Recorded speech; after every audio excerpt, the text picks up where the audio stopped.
नाहम वसामि वैकुंठे योगिनाम हृदयेन च मद्भक्ता यत्र गायन्ति तत्र तिष्ठामि नारदः। महाविष्णु कहते हैं नारद, ना ही मैं बैकुंठ में रहता हूँ, ना ही योगियों के हृदय में, लेकिन जहाँ मेरे भक्त गायन वादन करते हैं, नादम कुर्यात, ऐसा शब्द शास्त्रों में दिया है, नादम कुर्यात। जैसे हमारे यहाँ घंटियाँ बजती हैं, घंटी बजती है पूजा के अंत में, ऐसे इन्होंने जो आपको अभी वाद्य पर जो सुना है, ये इनकी कई जन्मों की साधना का परिणाम है। एक जन्म की साधना नहीं है, ये कई जन्मों की साधना का। कई जन्मों तक इन्होंने इसको रत रहने के बाद, संगीत के कई विक्रम हासिल करने के बाद, ये विक्रम सिंह जी हमारे बीच उपस्थित हैं। बहुत बहुत स्वागत है म्यूज़ टेम्पल की इस श्रृंखला में, आपका हार्दिक स्वागत। बहुत बहुत शुक्रिया सर। जी सर, आप हमें अपनी थोड़ी सी यात्रा के बारे में बताएंगे। आपका इंदौर के ही हैं, कहीं बाहर से आए हैं? वैसे तो पूरा संसार अपना घर है और संगीत की तो कोई सीमाएं है ही नहीं। ये वहाँ जब बाहर जाता है, ICCR तो समझ जाओ आप, वहाँ से यहाँ आता है, यहाँ से वहाँ जाता है, और हम लोगों ने बांट दिया है तो शहरीकरण हो गया। पर ये वहाँ के हैं, अच्छा उधर के हैं, ये अपने शहर के हैं, तो मैं ऐसा नहीं मानता। ग्वालियर का रहने वाला हूँ वैसे तो मैं। ग्वालियर के पास मेरा गांव है मोहना, तो वो मेरी जन्मभूमि है। कर्मभूमि मुंबई, इंदौर, दिल्ली। तो संगीत में आप, मोहना मतलब शिवपुरी और ग्वालियर के बीच में, जो घाटी गांव के पास में जी है, सर, तो करीब 60 किलोमीटर दूर है जी। तो मोहना से आपका ग्वालियर कैसे जाना हुआ? ग्वालियर तो सर वो तो बॉम्बे जैसा था हमारे लिए, गांव वालों के लिए। ग्वालियर ही एक ऐसा शहर था नज़दीक में जहाँ पे हमारे सपने पूरे हुआ करते थे, फिल्में देखना, इवन संगीत का कैसेट भी मिलता था तो ग्वालियर में मिलता था। तो ग्वालियर जाना आना तो लगा ही रहता था। और संगीत के क्षेत्र में तो कुछ ऐसा कुछ था ही नहीं, कुछ सोचा भी नहीं था। ये सब हालातों से जन्म लिया है। अच्छा, जैसे जैसे हालात मतलब क्या है, शौक से प्रारंभ हुआ था। तो हालात जैसे कहते हैं ना, इंसान को कोई व्यापार था घर में, तो व्यापारी का बच्चा व्यापार करे, सब चाहते हैं। तो व्यापार करने के लिए पैसा भी चाहिए, हालात उतार चढ़ाव जीवन का खेल है। तो हालात ऐसे भी आते हैं जब भाई सब थे घर में, बड़े छोटा मैं ही था, सबके समय पे कैपिटल थी, मेरे पे ख़त्म हो गई। तो मेरे को फिर यही एक रास्ता बचा था कि जिस पे मैं चल के शायद कुछ अर्जित कर लूँ। कुछ लोगों के नाम सुने थे बड़े बड़े कि भाई संगीत में बड़ा पैसा है और ये है वो, तब ये इतनी समझ नहीं थी कि आनंद कितना है। तो ऐसे निकल पड़े। तो संगीत में आपको शौक जब लगा तो ग्वालियर में क्या, कौन से ऑर्केस्ट्रा में वगैरह जुड़े? ग्वालियर में सर बाबा मेलोडी मेरा सौभाग्य रहा कि मैं इतने अच्छे, मेरे को गाना सुनना कैसे, सुनते कैसे हैं वो भी उनसे ही पता लगा कि गाने को बजाया कैसे जाता है, सुना कैसे जाता है, पार्ट डिवाइडेशन क्या होता है, कितनी मात्राओं का कौन सा पीस बजा तो कितनी मात्राओं का म्यूज़िक बजा तो कितनी मात्राओं तक गाना चलेगा। ये मैंने उनसे ही सीखा। राजू जोशी, पप्पू जोशी, राकेश भाई, उदय शिरोडकर जी। वाह, ये जिनके नाम ले रहे जी, हैं, इनका नाम है, ग्वालियर में ऑर्केस्ट्रा था, उसका नाम था बाबा मेलोडी। जी जी। और बाबा मेलोडी में एक विशेषता थी, सब दाढ़ी वाले थे। हाँ, सब बाबा थे और वाकई संत थे वो लोग। आज हाँ। भी हैं, उदय भाई नहीं है हमारे बीच। हाँ, उनका नाम था उदय शिरोडकर। और वो वाकई सभी संत लोग थे जिनसे मुझे शिक्षा मिली, तो वो फकीरी वहीं से आई है। चूँकि ग्वालियर में रहे इसलिए शास्त्र सम्मत, जैसे कि इन्होंने कहा ना, एक एक मात्रा का हिसाब लिखते थे, क्योंकि ग्वालियर का काम बड़ा खतरनाक होता है। संगीत में आज भी देखा जाए तो ग्वालियर में, मतलब हम लोग, जब मैं भी ग्वालियर का हूँ तो मैं पढ़ता था, तो एंट्रेंस एग्ज़ाम हुआ करती थी मध्यमा प्रथम देने के लिए। एंट्रेंस एग्ज़ाम जैसे आप PET PMT देते हैं, ऐसी सबको संगीत नहीं सिखाया जाता था। और ग्वालियर में उसका शास्त्र की तरफ बहुत ज़्यादा ध्यान दिया जाता था। तो संगीत मतलब तबला वादन सीखा होगा आपने, तबला कहाँ सीखे? हाँ, मुझे इन्होंने ही बोला कि भाई तुम्हारा माइंड अच्छा है तो तबला सीखो। तो ये सबके गुरु रहे हैं हमारे RN तेलंग साहब, मैं उनको प्रणाम करता हूँ। वाह, ये सब जो हो रहा है उनके आशीर्वाद से हो रहा है। मैं कुछ हुई नहीं, मेरे को कुछ जानकारी थी नहीं, आपको पता। तो ये सब उनका ही कमाल है, तेलंग साहब का।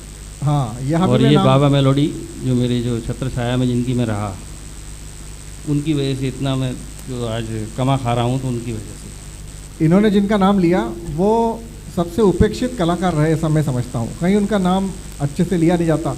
बाकी वो इतने गुणी कलाकार हैं, इतने गुणी विशेषज्ञ हुए तबले के, बाकी उनकी बड़ी प्रसिद्धि बहुत कम लोगों को मिल पाती है अच्छे संग से। प्रसिद्धि परान्मुख रहे, एक झोंपा पहनते थे और एक कुर्ता और अपना पजामा पहन के रहते थे, और बिल्कुल सीधे साधे, उनका जो ग्वालियर में संत बिल्कुल संत, और लय के बादशाह, और लय, और सबसे बड़ी उनमें साहब इतना सब्र है कि अगर आपने ता नहीं निकाला तो वो तिन तक जाएंगे नहीं कभी। हाँ। आपको वहीं पे चांटे मारते रहेंगे कि आपका ये नहीं निकल रहा है, इसके आगे नहीं बजाएंगे आप। उसके लिए 1 घंटा, वो 2 घंटा कितना भी लग जाए, इतना पेशेंस था उनमें। तो आजकल के उस्ताद तो खुद ही बजाने लग जाते हैं, पहले मेरे को सुनो, वो स्टूडेंट वैसे ही डर जाता है उनको सुन के, उस्तादों को सुन के कहाँ से सीखेगा। तो हमारे गुरुजी की विशेषता थी वो स्वयं नहीं बजाते थे, ये बहुत बड़ी विशेषता है। मैं जो आजकल नहीं पाता हूँ सर, कि लोग अपना बजाना दिखाना चाहते हैं, छात्र भी डर जाते हैं, वो बोलते हैं यहाँ तक हम पहुँच ही नहीं पाएंगे, तो वो बेचारे पहले ही छोड़ के भाग जाते हैं। हाँ बिल्कुल सही कह रही हैं, मैं इनसे समर्थित हूँ। मैं भी सीखता था उमड़ेकर साहब से, केवल 1 वर्ष तक धा सिखाया था, 1 वर्ष तक। वो एंट्रेंस एग्जाम थी जी, कि जो धा के आगे टिक गया उसको आगे सिखाते थे। जी बिल्कुल सही बात है। और मैं तेलंग साहब का नाम लिया तो मैं बहुत श्रद्धा से उनको नमन करते हुए उनकी एक विशेषता अपने दर्शकों को बताना चाहता हूँ। इतने लय के बादशाह थे वो कि एक ही ताल के ठेके में 3 ठेके लाते थे। ये बहुत कम लोगों को आ सकता है, वो मैं आपको नमूना करके बताता हूँ। जैसे झपताले का ठेका है, अब झपताल की 10 मात्रा में रूपक, झपताल और 3 ताल, तीनों एक ही आवर्तन में। देखिए आप, तेलंग साहब का कमाल है, उनने भी मुझे सिखाया। धी ना धी धी ना ती ना धी धी ना ती ती ना धी ना धी ना धी ना धी धी ना ती ना धी धी ना धा दिन दिन दा धा दिन दिन दा धा दिन दिन दा धा दिन दिन दा धी। 10 मात्रा में ये 7 मात्रा, 16 मात्रा, और झपताल की 10, हाँ 7, 16 और इतनी कला अद्भुत। मुंह से 3 ताल, हाथ से 1 ताल, बहुत कमाल। मतलब इधर से 16 मात्रा चलती है और हाथ से चलेंगी 12 मात्रा। देखिए वो भी चमत्कार आप। धिन धिन धा गे तीर किट तू ना कत ता धा गे तीर किट धी ना धा धिन धिन धा धा धिन धिन धा धा तिन तिन ता ता धिन धिन धा। ये सब तेलंग साहब की मेहरबानी है। और आज हमारे श्रोताओं के दीपेश जैन जी को मैं धन्यवाद देना चाहता हूँ कि यूट्यूब के इस चैनल पर हमारे तेलंग साहब का नाम निकल रहा है विक्रमजीत की वजह से। बहुत बहुत। अभी क्या उम्र होगी उनकी? तेलंग साहब अब तो 85-87 के लगभग होंगे। अच्छा चलो फिर अपन चलते हैं। फिर आपने घर में आपका कैसा क्या सपोर्ट रहा कि थोड़ा विरोध रहा? जब भी कोई व्यक्ति अलग चलेगा तो उसका विरोधी होता है, अकेले ही खड़ा रहता है वो, और भीड़ जो है उसको गलत साबित कर देती है। तो मेरे साथ भी ऐसा ही था, क्योंकि गांव में भी कोई नहीं था, परिवार में भी कोई नहीं था, तो सभी मजाक। देखो उपहास हमेशा होता है, उपहास और इतिहास, ये 4 अक्षर के 2 शब्द हैं। उपहास से ही प्रारब्ध है और इतिहास से अंत हो सकता है, आप चाहो तो। जैसे आप ले लो, उपहास को दिल पे ले लीजिए, अपने काम से जवाब दीजिए, शब्दों से क्या जवाब देना। उपहास दिल पे ले लीजिए, इतिहास आप स्वयं रचेंगे, ऐसा इनका कहना है। छत्रपति शिवाजी को जीजा माता ने एक वाक्य कहा था कि अपमान सहोगे तभी सम्मान की चाहत पैदा होगी। कितनी बड़ी बात कही तुमने। बिल्कुल सही बात है। तो संगीत में इनको घर में अपमान होना चाहिए, और अपमान या क्रिटिक्स जब भी होते हैं उन्हीं को अपनी ताकत बनाएं, क्योंकि भाई चिंगारी कैसे भड़केगी? अगर आपको पानी ही मिलता रहेगा तो आग कहाँ से लगेगी? इसके लिए पेट्रोल भी ज़रूरी है। बहुत अच्छी कर। पानी तो सिर्फ खोलता है आग के संपर्क में आके, वाह, वो ज्वलनशील नहीं होता। ठीक है। तो आप हाँ, कौन कौन से इंस्ट्रूमेंट और सुनाना चाहते हैं आप? जी आप भाई गुरुजी ने जो प्रारंभिक शिक्षा हुई है, तो गुरुजी के कायदे पलटे, उनके आधार पर ये सब चल रहा है। जी थोड़ा बहुत वहीं से अपन शुरू करें। जी जी।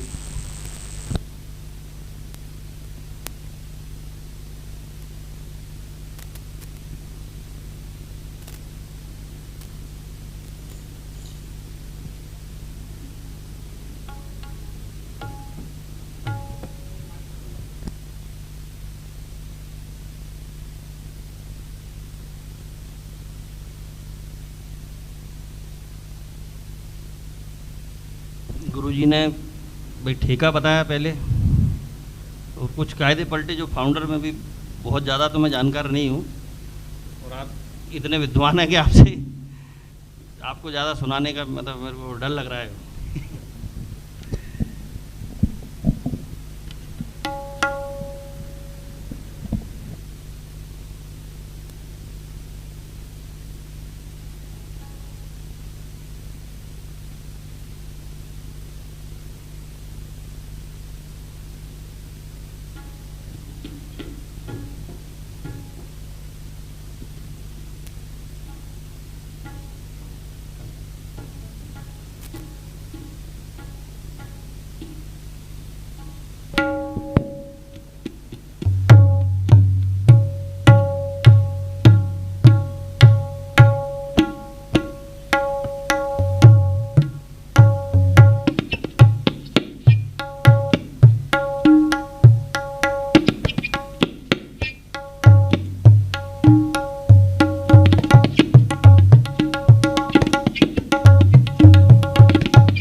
वाह वाह वाह, बहुत बढ़िया।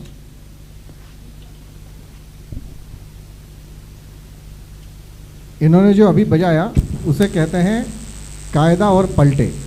अब ये चूंकि ग्वालियर के थे इसलिए मैं आपको बताना चाहता हूँ कि पलटे की परिभाषा है कायदे के बोलों को उलट पुलट के बजाने को पलटे कहते। अब आजकल जो सामान्यतः तबला वादक क्या करते हैं कि अगर कायदा बजाने हैं धाधा तिट्टी धाधा तूना, दिल्ली घराने का कायदा, तो उसमें पलटों में उनका हाथ तैयार रहता है तो वो त्रिकेट बजा देते हैं। त्रिकेट नहीं आना चाहिए कायदे से, धाधा तिट्टी धाधा तूना। अब आपको पलटे में उसी के परम्यूटेशन कॉम्बिनेशन करना है, धा तिट्ट धाधा तिट्ट धाधा, उसमें और कुछ गड़बड़ नहीं करना है। इन्होंने बड़े अच्छे से आपको सुनाया। ये तालीम का तबला था। अब ये इंस्ट्रूमेंट क्या है वीर जी? इसको अफ्रीकन बोंगो कहते हैं और ये कई गानों में बजा है। राजेश रोशन जी के तो विशेषकर बजा है।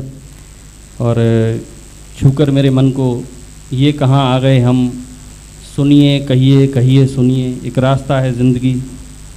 तो आप थोड़ा सा संगत करने का मौका दें तो मैं बता सकूं इस बारे में। एक रास्ता है ज़िंदगी। छूकर मेरे मन को।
ये कलाकार को मैं कब से देख रहा हूँ, ये जरा भी एक सेकंड भी शांति से नहीं बैठते। इनके हाथ चलते रहते हैं। मतलब इनके दिमाग में, इनके लिए एक शब्द है, ये फुल टाइम म्यूजिशियन है। मेरे ख्याल से ये सोते हुए होंगे तब भी इनके हाथ। इसका एक कारण मैं आपको बता दूं, मैंने बहुत ज़िंदगी में भाई अक्सर परिवार में दिशा मिल जाती है बच्चों को। अब माता पिता का, मेरे परिवार का कोई दोष इसमें इसलिए नहीं है कि उन्हें इसकी कोई मालूमात नहीं थी। इस लाइन पे आज भी लोग भरोसा तो करते नहीं हैं, क्योंकि इसको एक मकाम तक ले जाना बहुत मुश्किल है। काम तो सभी कर लेते हैं, काम और मकाम में एक अक्षर का जो अंतर है वही सबसे बड़ा है। इसलिए लोग डरते हैं कि काम तो सब कर रहे हैं, मकाम कौन बनाएगा। तो यही एक वजह रही कि मुझे थोड़ी बगावती रहा। और मैं 19 साल का था जब मैं सोचा कि मैं कुछ इसमें कुछ करता हूँ, क्योंकि पढ़ाई लिखाई इतनी बड़ी थी नहीं हमारे पास। गांव के स्कूल में इतना बड़ा माहौल था ही नहीं कि हम कुछ बहुत ब्रिलियंट होते जाए, कोई हमें 10-20 हज़ार की नौकरी दे दे।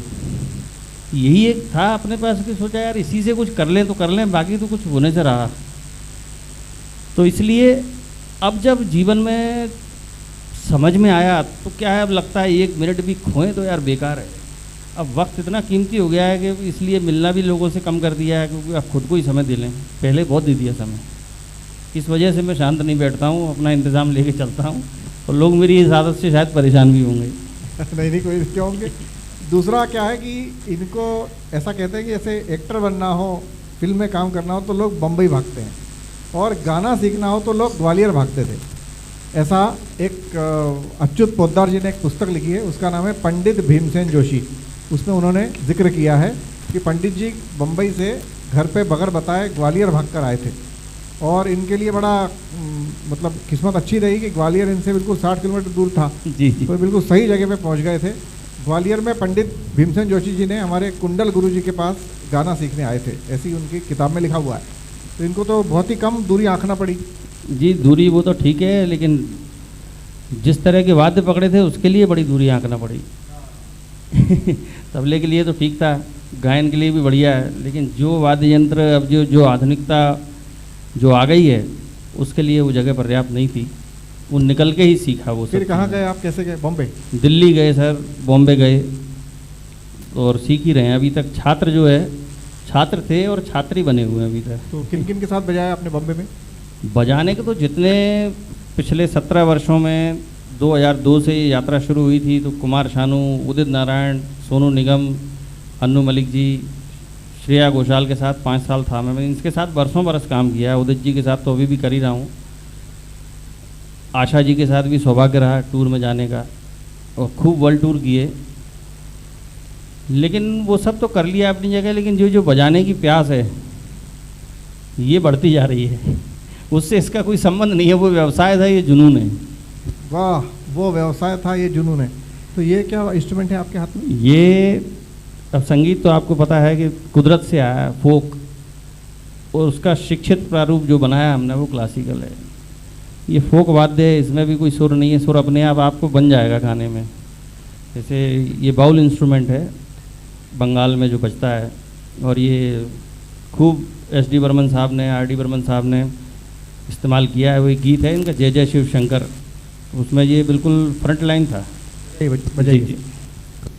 ये अपनी महफिल बिल्कुल अनौपचारिक है, इसमें सभी हम घर जैसे बैठे हुए हैं। और ये दीपेश जैन जो आप देख रहे हैं, ये भी आप बिल्कुल ही, जितने ये गुणी कलाकार है उतने सीधे कलाकार हैं, उतने सज्जन रहने में इनको कोई कह सकता नहीं कि कलाकार है। इन्हें अपना इल्म छिपाना आता है। इल्म छिपाना जिसको आता है वो सही अर्थों में कलाकार है।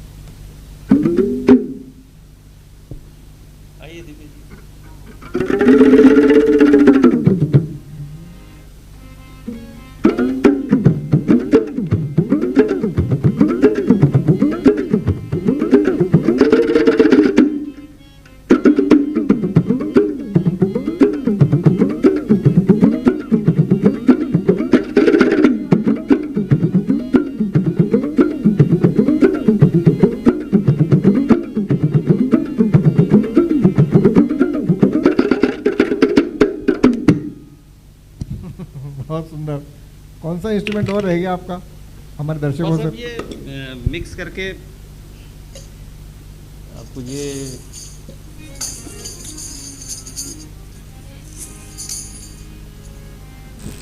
ये कुछ साज हैं, साइड रिदम ही हैं, और इनको साथ में मुख्य रिदम के साथ ये भी साइड रिदम में ही आते हैं। लेकिन ये है कि ये कई तरह के ठेके बदल देते हैं।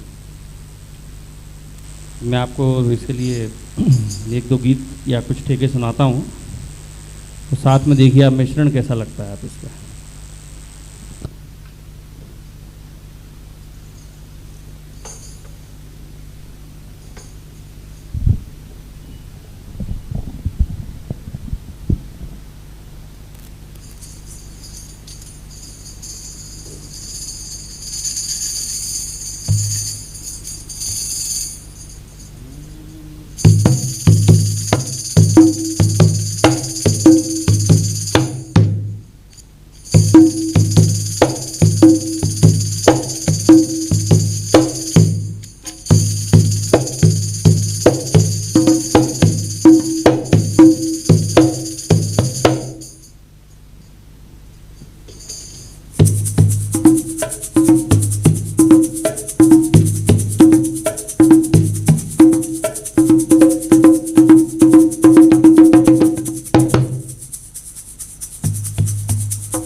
एक बात मैं बताना चाहता हूँ कि ये कलाकार पूरी तरह से उसमें इन्वॉल्व है, मतलब अंदर तक रमा हुआ है और वही स्वर उत्पन्न कर सकता है।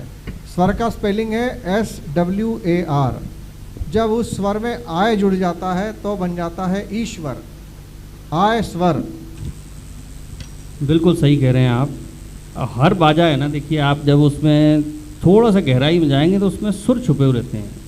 इंस्ट्रूमेंट गाना चाहिए, इसमें भी सुर हैं।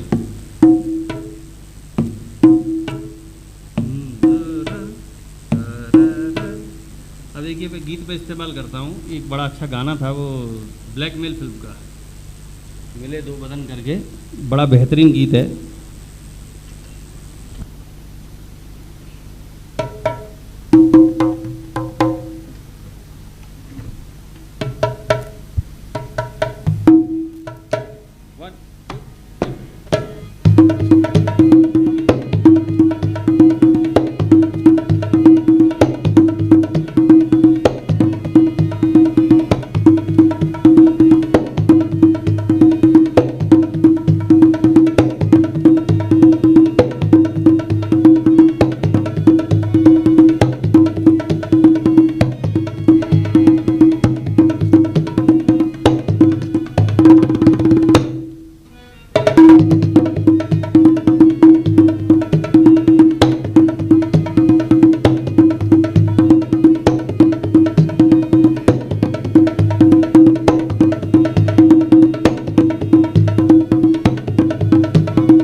बहुत बहुत धन्यवाद। ये जो आप देख रहे हैं ये म्यूजिक टेम्पल की 2 मूर्तियां हैं और ये अपने आप में देवता हैं।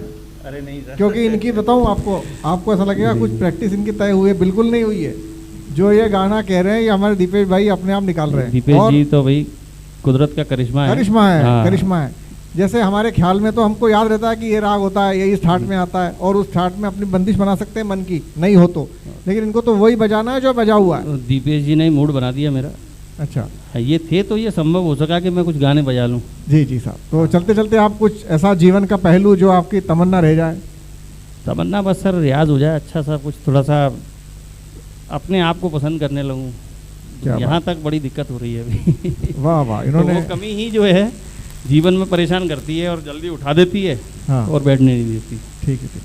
तो हम आपके इस कार्यक्रम का समापन एक बड़े अच्छे वाक्य से करते हैं कि तमन्ना ने जिंदगी के आंचल में सिर रखकर पूछा। तमन्ना ने जिंदगी के आंचल में सिर रखकर पूछा, मैं कब पूरी होंगी? तो जिंदगी ने मुस्कुराकर जवाब दिया, पगली जो पूरी हो जाए वो तमन्ना ही कहाँ। वाह वाह वाह।